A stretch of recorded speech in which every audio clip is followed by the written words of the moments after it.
তো আসসালামু আলাইকুম, সবাই কেমন আছেন? আপনারা তো পুরো অবাক যে ভাই সব পরিচিত মুখ একসাথে কেমনে কি।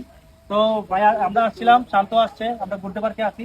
আর অবশ্যই জানেন আমার 2 মিনিট বলা হয়েছিল, এই উপলক্ষে শান্ত আসছিল নরসিংদী থেকে চলে আসছে হবিগঞ্জ। আমরা ছিলাম আশিফের বাউল করে, এখন বর্তমানে ঘুরতে পার্কে আছি। সকলে বলো। আসসালামু আলাইকুম। আমরা আছি বর্তমানে রতনপুর গুড্ডা পার্কে। শহীদ আমরা দাওয়াত করে নিয়ে আসি এখানে। তো এই বাইরের পাইছে বোনাস হিসাবে, ঠিক আছে। বাইরে এখানে আসার কথা না, বাইরে আইছিল হবিগঞ্জে। তো আমরা ওইদিকে গুইরা 47 গুইরা এদিকে আইছি, বাইরের একবার সাথে নিয়ে আসছি। আমরা তো কই আমরা সাথে সানি ভাই আইছে, সুরাগ ভাই আইছে, শান্ত ভাই আইছে, বাইরে নরসিংদী থেকে আসছিল। এখানে খাওয়া দাওয়া করছি, কিছু মেলায় ভালো লাগছে। অসংখ্য ধন্যবাদ শহীদ ভাইকে।